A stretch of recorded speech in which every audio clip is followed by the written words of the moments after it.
C'est vrai? Bon matin, tout le monde. Bienvenue à cette capsule, la première de 2015, janvier. On est dans l'Épître de Jacques. C'est la première fois qu'on revoit, bonne année 2015. Puis ceux qui nous écoutent, qu'on ne voit pas, bonne année 2015. Fait que ce matin, on va entreprendre la deuxième section du chapitre 2 de l'Épître de Jacques, section qui a eu son lot de critiques dans l'histoire de l'Église par différentes théologies, par différents mouvements. Fait qu'on va lire les versets 14 à 26, chapitre 2, puis après ça, on va voir je vais vous dire qu'est-ce qu'on va faire aujourd'hui. On va mettre un préambule pour comprendre cette section-là. On fait la lecture. Mes frères, que sert-il à quelqu'un de dire qu'il a la foi s'il n'a pas les œuvres? Cette foi peut-elle le sauver? Si un frère ou une sœur sont nus et manquent de la nourriture de chaque jour, et que l'un d'entre vous leur dise, « Allez en paix, chauffez-vous et rassasiez-vous », et que vous ne leur donniez pas ce qui est nécessaire au corps, à quoi cela sert-il? Il en est ainsi de la foi, si elle n'a pas les œuvres, elle est morte en elle-même. Mais quelqu'un dira, « Toi, tu as la foi, et moi j'ai les œuvres. Montre-moi ta foi sans les œuvres, et moi je te montrerai la foi par mes œuvres. Tu crois qu'il y a un seul Dieu, tu fais bien. Les démons le croient aussi, et ils tremblent. Veux-tu savoir, ô homme vain, que la foi sans les œuvres est inutile? Abraham, notre père, ne fut-il pas justifié par les œuvres lorsqu'il offrit Isaac, son fils, sur l'autel? Tu vois que la foi agissait avec ses œuvres, et que par les œuvres, la foi fut rendue parfaite. Ainsi s'accomplit ce que dit l'Écriture. Abraham crut à Dieu, et cela lui fut imputé à justice, et il fut appelé ami de Dieu. Vous voyez que l'homme est justifié par les œuvres et non par la foi seulement. Rahab, la prostituée, ne fut-elle pas également justifiée par les œuvres lorsqu'elle reçut les messagers et qu'elle les fit partir vers un autre chemin? Comme le corps sans esprit est mort, de même la foi sans les œuvres est morte. Quand même un beau texte. C'est sûr qu'il y a des versets qu'on aimerait mieux comprendre. Puis c'est bien correct. Premièrement, c'est le troisième test du livre de Jacques. Vous vous souvenez que Jacques, on a eu deux tests. On avait un au chapitre 1, un au chapitre 2, et là, c'est le troisième test. Et ce test-là, on pourrait l'appeler, c'est la foi fait ses preuves par les œuvres. C'est le test de la foi. En d'autres mots, comment on prouve la foi de quelqu'un? La réponse, c'est par le fruit de la foi, par les œuvres qu'elle va produire. Fait que ça, c'est le test que Jacques va apporter au chapitre 2. Beaucoup de gens vont assumer que dans cette section-là, Jacques contredit ce que Paul enseigne. Ou on dit tout le temps Jacques contredit ce que Paul enseigne, mais on pourrait aussi dire que Paul contredit ce que Jacques enseigne. Sur la justification, il faut bien s'entendre, pas sur tout. Avant de voir verset à verset de cette section-là, on va voir certains contrastes entre les deux apôtres. Certains contextes entre les deux apôtres qui vont nous aider à comprendre les deux discours qui semblent différents, mais qui sont complémentaires. OK? Fait que c'est ça mon but ce matin. On ne rentre pas verset à verset. On va se donner du contexte, on va se donner de la matière pour que la semaine prochaine, quand on va prendre verset à verset, on va déjà avoir une idée comment comprendre où est-ce que les gars s'en vont avec ça, où est-ce que Jacques s'en va, puis où est-ce que Paul s'en allait. OK? Donc, les deux apôtres parlent d'être justifiés. Ça, c'est clair. Que ça soit Paul ou Jacques, les deux parlent de justification. On va aller lire Romains 4, 1 à 5. Une section que Paul a écrit. Romains chapitre 4, les versets 1 à 5. Il va dire, « Que dirons-nous donc qu'Abraham, notre père selon la chair, a obtenu? Si Abraham a été justifié par les œuvres, il a sujet de se glorifier, mais non devant Dieu. Car que dit l'Écriture? Abraham crut à Dieu, cela lui fut imputé à justice. Or, à celui qui fait une œuvre, le salaire est imputé, non comme une grâce, mais comme une chose due. Et celui qui ne fait point d'œuvre, mais qui croit en celui qui justifie l'impie, sa foi lui est imputée à justice. Donc, c'est vraiment clair, ces versets-là. C'est clair que tu es justifié par la grâce seule. Ça, c'est le discours de Paul, central quand il parle de la justification. Mais je vais attirer votre attention au verset 2. Un élément au verset 2 qui va nous donner une piste de compréhension. Quand on lit le verset 2, si Abraham a été justifié par les œuvres, il a sujet de se glorifier, mais non devant Dieu. Qu'est-ce qui m'attire mon attention à ce verset-là, vous pensez? Devant Dieu. OK? Devant Dieu. Voilà une piste de départ. Pourquoi? Parce que Paul traite de la justification de l'homme devant Dieu. OK? Et ça va être important de le comprendre, important de le mettre en contraste. Quand Paul traite de la justification de l'homme, il le traite dans la position devant Dieu. Si on en revient à notre Jacques, on veut juste relire le verset 14 du chapitre 2. Il dit, « Mes frères, que sert-il à quelqu'un de dire qu'il a la foi s'il n'a pas les œuvres? Cette foi peut-elle le sauver? » Et quelqu'un de dire, il dit à qui? Aux hommes. Verset 18. « Mais quelqu'un dira, toi, tu as la foi et moi, j'ai les œuvres. Montre-moi ta foi sans les œuvres et moi, je te montrerai la foi par mes œuvres. Montre-moi ta foi par les œuvres. Montrer à qui? Aux hommes. » Là, vous nous voyez venir, là. Au moins sur un point. Jacques, lui, il traite de la justification, non devant Dieu, mais devant les hommes. Donc, dans ce premier contraste-là, c'est différent, mais ça se complète. Paul, ça, il faut le garder en mémoire tout le long. À chaque fois qu'on va parler de Jacques, chapitre 2, qui semble contredire Paul, Paul traite de la justification de l'homme devant Dieu. Jacques traite de la justification de l'homme devant les hommes. Donc, un des contrastes, c'est que Paul, comment tu peux être trouvé juste devant Dieu? Bien, la réponse, c'est par la foi sans les œuvres. Jacques, lui, comment tu peux être trouvé juste devant les hommes?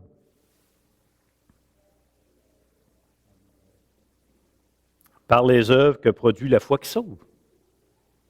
Les deux parlent de la même chose, mais de deux manières différentes. OK? Ça va jusque-là, là?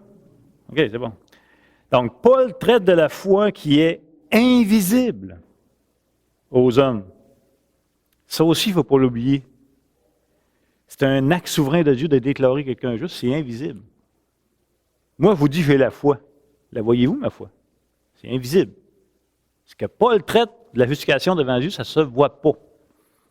Jacques, lui, traite de la foi visible devant les hommes, qui sont, encore une fois, les bonnes œuvres, le fruit de la justification devant Dieu. Donc, c'est vraiment différent. Et non contredisant, mais complément. Ça va jusque-là?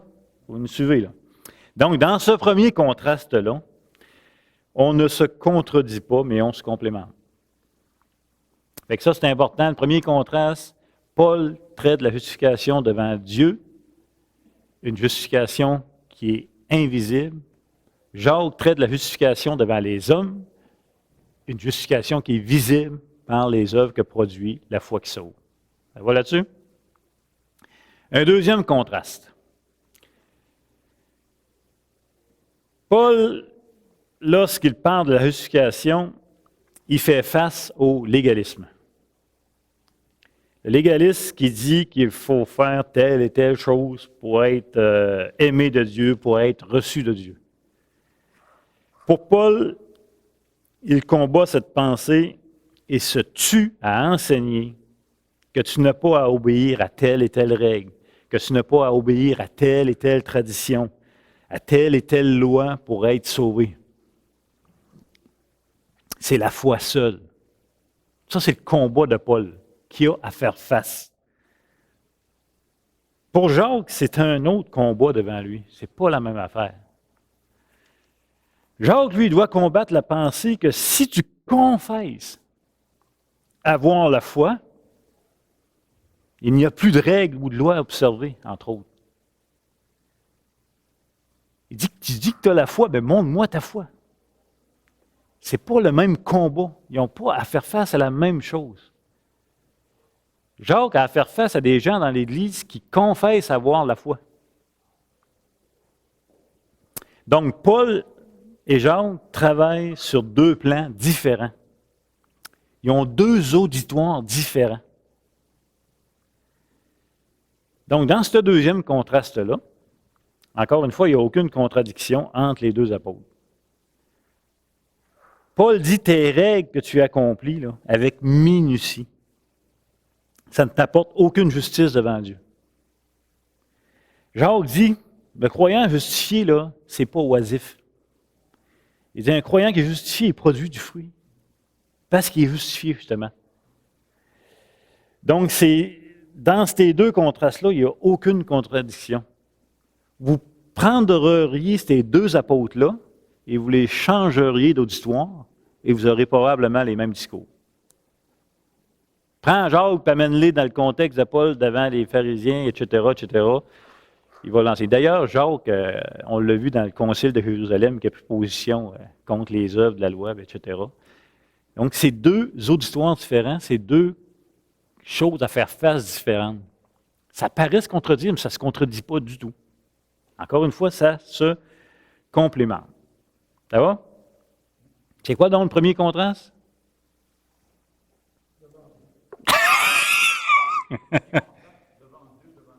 Mm-hmm. Puis le deuxième contraste? Libertinaire ou quelqu'un qui se dit avoir la foi, qui se nomme un frère, etc. Donc, parfait. Gardez ça en mémoire, ça va nous servir le restant du chapitre 2. Un autre contraste.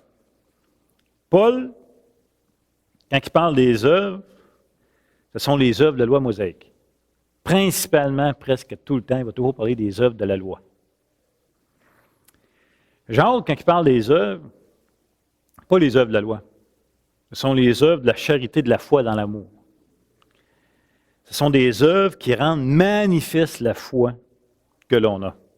Souvenez-vous, dans Jacques, il dit la religion pure et sans tache devant Dieu, c'est de visiter les orphelins, prendre soin des malades, etc. Après ça, il va dire, si quelqu'un est nu et puis il est affamé, encore une fois, il parle pas des œuvres de la loi. Il parle des œuvres, on pourrait dire de la loi de Christ peut-être, mais il ne parle pas des œuvres de la loi de Moïse. Par contre, Paul parle toujours des œuvres de la loi de Moïse. Encore une fois, deux contrastes. Donc, pour Paul, il met en contraste aussi deux formes de salut. Paul se bat et il va contraster devant son auditoire deux formes de salut. Écoutez, les gars, salut par la grâce, sans les œuvres, ou si vous voulez, salut par la loi mosaïque. Parce que c'est ce qu'ils veulent, son auditoire. Il va contraster les deux. Il va mettre en évidence que vous ne pouvez pas être sauvé par les œuvres de la loi. Et il va mettre en évidence le contraste, c'est qu'on peut être sauvé par la grâce sans les œuvres de la loi. C'est un contraste. Il va se battre sur ces deux plans-là. Mais Jacques aussi va faire un contraste. C'est lequel? C'est qu'il y a deux types de foi pour Jacques. Il y a une foi morte et une foi vivante. Il va contraster les deux. Paul enseigne le moyen du salut sans œuvre. OK? Mais Jacques enseigne la place des œuvres dans la vie de ceux qui ont été sauvés. Ça paraît contradictoire juste à la première lecture, mais ça ne l'est tellement pas. C'est tellement complémentaire. Paul traite et enseigne la foi avant d'être sauvé. Puis Jacques enseigne la foi après être sauvé. Fait que tu ne peux pas avoir le même discours. Mais les deux se complètent. Les deux ne sont pas contradictoires. Ils se complètent. Paul fait face aux judaïsants. Jacques fait face à des gens qui disent ou qui confessent avoir la foi, mais qui sont inertes. Encore une fois, dans ce troisième contraste, il n'y a pas de contradiction. Les deux se complètent parfaitement. À vous des questions avant que je continue là-dessus? Ça semble-tu clair? Ça vous donne des indices? Parce que je vous le dis, quand vous allez lire cette section-là, quand on va la traiter dans les prochains dimanches, il faut que vous ayez ça en mémoire. OK? Un dernier contraste, si vous voulez, c'est sur la définition de la justification pour Paul et pour Jacques. Comment ils la développent, la justification, chacun de leur côté, les deux apôtres. Bon, pour Paul, la justification, il la considère comme un aspect légal. C'est un acte souverain de Dieu, on a parlé souvent ici à l'Église, qui déclare juste le pécheur par la foi, sans les œuvres, à cause de la justice de Jésus-Christ qui est imputée au pécheur. OK? Encore une fois, c'est un acte souverain de Dieu qui déclare une personne juste et non qui rend une personne juste dans toute sa vie. C'est tellement pas la même affaire. Donc, Paul traite la justification sous cet aspect-là. Et ça, c'est invisible. C'est invisible, si vous voulez. C'est comme quand quelqu'un me dit, prouve-moi que Dieu existe. Êtes-vous capable de poigner deux, puis Dieu, il est là, là? Non. Par contre, on peut démontrer que Dieu existe par quoi? Par ses œuvres. Entre autres, Romains chapitre 1. Donc, Paul traite la justification avant d'être sauvé, et il la traite du point de vue de Dieu légal qui déclare un impie, un pécheur juste, d'un point de vue légal, à cause de la justice de Jésus-Christ qui est imputée à son compte. On a parlé beaucoup d'imputation, hein, je pense que ça va là-dessus. Pour Jacques, ce n'est pas pantoute la même affaire quand il parle de la justification. Pour Jacques, il va parler de la justification, il va la considérer sous un aspect pratique. Il dit la preuve doit être faite. Tu dis que Jésus-Christ vit en toi? Alors montre-moi tes œuvres qui font en sorte de rendre manifeste Jésus-Christ dans ta vie. Pour Jacques, il va traiter la justification par le visible. OK, manifeste-moi visiblement ce qui s'est passé, qu'on ne peut pas voir visiblement dans ta vie, ce qui veut dire la justification. Jacques va la traiter sous cet aspect-là. Montre-moi tes œuvres. Tu dis que tu as la foi. Je veux bien te croire. Mais tout le monde peut confesser ça. En passant, nos enfants peuvent le confesser très, très jeunes parce qu'ils entendent. Et je pense qu'on a tout appris à différents stades de notre vie que ce n'est pas parce qu'ils confessent quelque chose. Vous nous suivez? Donc, encore une fois, deux aspects de la justification différents. Puis il n'y a aucune contradiction là-dedans. Ça se complémente. Ça va jusque-là? Oui.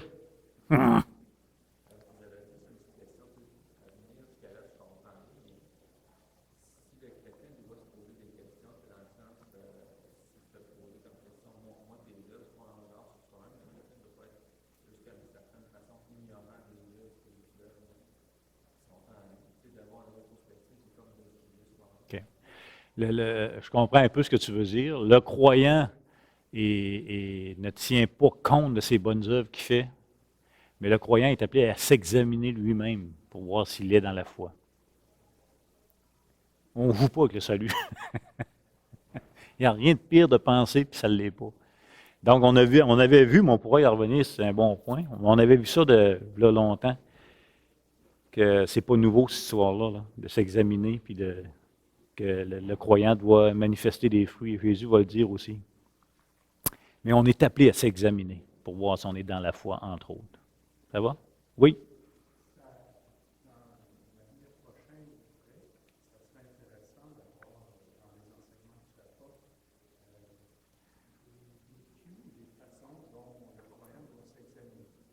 Hmm.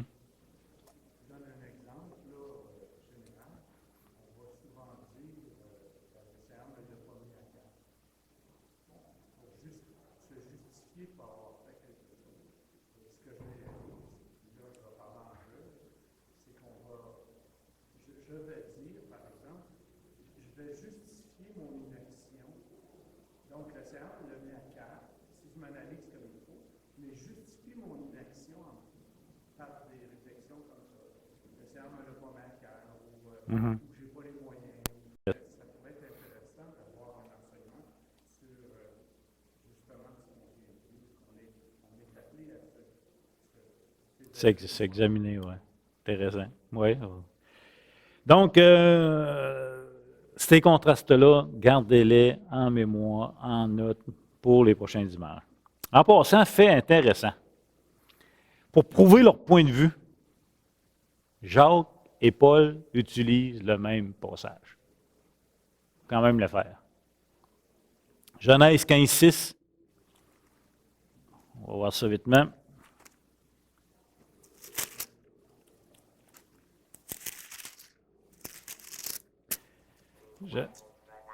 Genèse 15, verset 6. C'est avec Abraham, là. On peut lire le verset 5. Et après l'avoir conduit dehors, il dit, regarde vers le ciel et compte les étoiles, si tu peux les compter. Et il lui dit, telle sera ta postérité. Abraham eut confiance en l'Éternel qui le lui imputa à justice. Paul l'utilise en Romains 4, 3. Vous n'avez pas besoin de tourner, je vais vous le lire. Car, que dit l'Écriture? Abraham crut à Dieu et cela lui fut imputé à justice. Paul se sert de ce verset-là pour développer, prouver son argument. Jacques, lui, c'est au verset 23. Il va dire, ainsi s'accomplit ce que dit l'Écriture. Abraham crut à Dieu et cela lui fut imputé à justice, il fut appelé ami de Dieu. Les deux apôtres qui développent deux facettes sur deux points différents utilisent le même verset pour justifier leurs arguments. Fait que ça se complète bien. Il s'agit de faire les distinctions. Bon. En passant, Paul partage exactement la même pensée que Jacques. Hein? Pour Paul, là, on reconnaît le croyant par ses œuvres aussi. Là. C'est juste qu'on a toujours fait une emphase sur Paul, ce qui enseigne sur la justification sans les œuvres, en contraste avec ce que Jacques dit. Puis là, on a fait de la polémique. Mais quand on prend d'autres textes de Paul, Paul n'est pas surpris de ce que Jacques enseigne. Là. Je vais juste voir, tourner avec moi dans Tite.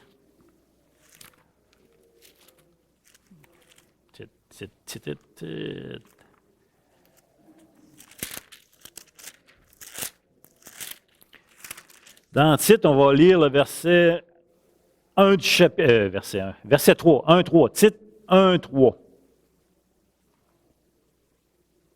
C'est pas le bon verset, ça. Excusez. 1, 16. OK, j'étais dans l'autre. Tite 1, 16. On peut partir du verset 15. C'est un verset, le verset 16, je l'aime beaucoup, là. Il dit, tout est pur pour ceux qui sont purs, mais rien n'est pur pour ceux qui sont souillés et incrédules. Leur intelligence et leur conscience sont souillées. Ils font profession de connaître Dieu. Ils font profession de connaître Dieu. Mais ils le renient, comment? Par leurs œuvres. Étant abominables, rebelles, incapables d'aucune bonne œuvre. Ici, c'est un contexte de faux, puis etc. Quand même intéressant. Paul, il est avec Jacques, là. Les bonnes œuvres accompagnent la vraie justice. Absence de bonnes œuvres, ça le questionne ici, là. La foi, la justification devant Dieu, elle est invisible. Après ça, on va voir 3, 1 à 8, dans Tite encore. Chapitre 3, 1 à 8. Il dit, rappelle-leur d'être soumis aux magistrats et aux autorités, d'obéir, d'être prêt à toute bonne œuvre, de ne médire de personne, d'être pacifique, modéré, plein de douceur envers tous les hommes, car nous aussi, nous étions autrefois insensés, désobéissants, égarés, asservis à toute espèce de convoitise et de volupté, vivant dans la méchanceté et dans l'envie, dignes d'être haïs et nous haïssant les uns les autres. Mais lorsque la bonté de Dieu, notre Sauveur, et son amour pour les hommes ont été manifestés, il nous a sauvés, non à cause des œuvres de justice que nous aurions faites, mais selon sa miséricorde, par le bain de la régénération et le renouvellement du Saint-Esprit. Il l'a répandu sur nous avec abondance par Jésus-Christ notre Sauveur, afin que, justifiés par sa grâce, nous devenions héritiers dans l'espérance de la vie éternelle. Verset 8. Cette parole est certaine, et je veux que tu affirmes ces choses afin que ceux qui ont cru en Dieu s'appliquent à pratiquer de bonnes œuvres. Voilà ce qui est bon et utile aux hommes. Encore une fois, c'est pas nouveau pour Paul. Paul l'enseigne. Là, je vous donne une série de lectures parce que je ne veux pas que... Puis je vais revenir avec la conclusion pour aujourd'hui, OK? Dans les lectures, pour ceux qui les prennent en note... Oh, on pointe la caméra. Là. OK, 1 Thessaloniciens 1, verset 3. 1 Thess 1, 3. Éphésiens 2, 8, 10. Des textes qu'on a déjà vus. Encore une fois, qu'ils vont parler des textes de Paul, ce qui va parler, le croyant et les œuvres, ça va ensemble. Là. Ensuite, Josué 2, 1 à 24. Rahab. J'avais dit dans le temps des fêtes, si ça vous a donné, si vous avez la chance, le temps de lire, allez-y. Les textes pour aider à comprendre le Rahab aussi, on a Exode 18, 1.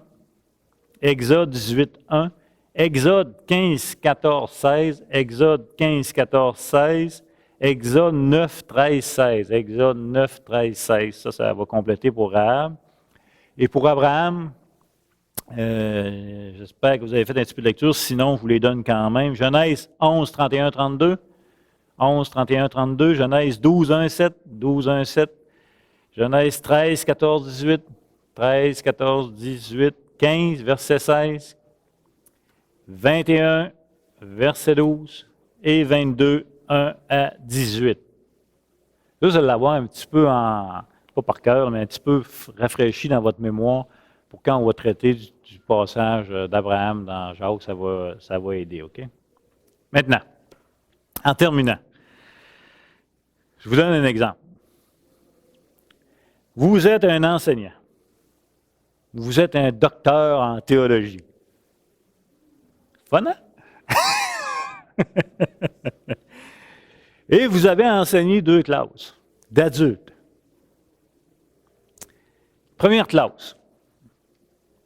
Dans cette classe-là, les gens croient dur comme fer qu'ils doivent gagner leur salut, qu'ils doivent gagner la faveur de Dieu en observant méticuleusement des règles strictes. Et même dans cette classe, beaucoup, sinon presque tout le monde croit être des enfants de Dieu, être des gens justes devant Dieu, à cause de l'observance de ces règles. Et ils se glorifient même devant les hommes d'être justes devant Dieu, eux, parce qu'ils observent toutes ces règles. Et que ceux qui ne les observent pas, serviront à alimenter l'enfer. Et Paul. Question. Quel discours allez-vous enseigner en tant que docteur en théologie? Quel passage des écrits du Nouveau Testament allez-vous utiliser?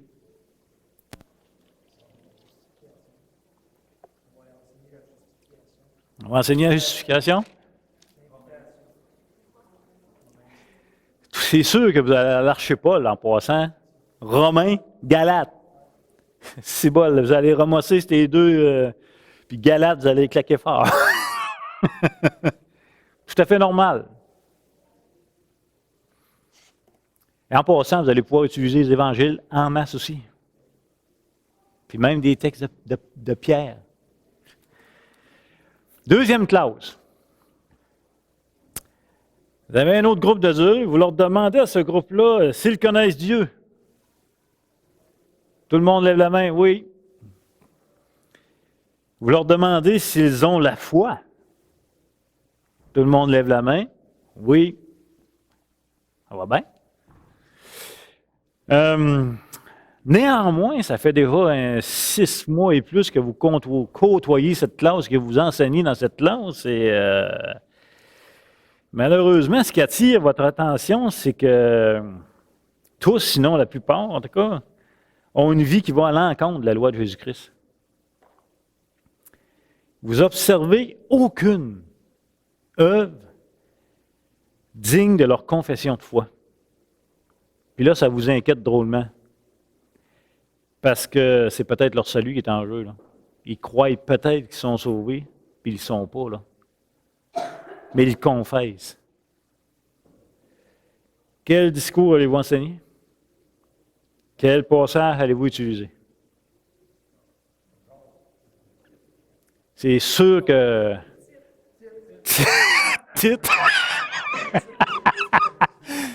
C'est sûr que Jacques, chapitre 2, montre-moi ta foi sans les œuvres, elle va vous venir à l'oreille, et vous allez dire, écoutez les gars, c'est sûr que vous allez utiliser les arguments de Job. Et en passant, vous allez avoir amplement d'options. Amplement d'options. Vous allez prendre des textes de l'Épître de Paul en masse. Vous allez prendre des textes de Jésus-Christ en masse. On reconnaît un arbre à quoi? À ses fruits. Jésus qui a dit, vous dites que vous ne connaissez, vous ne connaissez pas. Vous allez avoir un... Ce n'est pas un texte qui va vous manquer, mais vous allez avoir deux discours différents. Pourquoi? Parce que vous êtes intelligent. Parce que tu as à combattre ce qui est devant toi. Paul a eu à combattre le judaïsant, a eu à combattre le salut vers les œuvres de la loi mosaïque, a eu à combattre le légalisme, etc., a eu à combattre la justification devant Dieu de l'homme. Jacques combat un autre combat. Il combat celui de la justification devant les hommes, il combat celui des gens qui se disent avoir la foi, mais qui n'ont qu'une œuvre. Il a à combattre des gens qui se disent avoir la foi et qui ne veulent pas être soumis à aucune loi, la loi de Christ, la loi de la liberté, etc. Les deux vont prendre le même texte pour prouver leur argumentation, et on va voir ça dans les prochaines semaines. Donc, je termine avec une citation de Calvin. Et ça, c'est rare, je fais ça. Mais elle est vraiment bonne. Elle est vraiment bonne. Calvin, il a dit, « Seule la foi justifie. » C'est simple, hein? Point virgule. Mais la foi qui justifie n'est jamais seule. Seule la foi qui justifie, mais la foi qui justifie n'est jamais seule. Vous avez Paul dans la première partie. Seule la foi justifie. Le combat de Paul. Et Jacques dans la deuxième partie. La foi qui justifie n'est jamais seule. Pas compliqué, hein? Donc, la semaine prochaine, on repogne Jacques chapitre 2 à partir du verset 14, je pense, là. Et on va les faire verset à verset, ayant en lumière ce qu'on a vu aujourd'hui, puis on va apporter d'autres exemples, puis on va apporter un développement vraiment sur l'exemple d'Abraham, puis de Rahab, parce qu'il y a vraiment deux affaires spéciales là-dedans, là. OK? Hey, bonne semaine, merci d'être là au retour de 2015.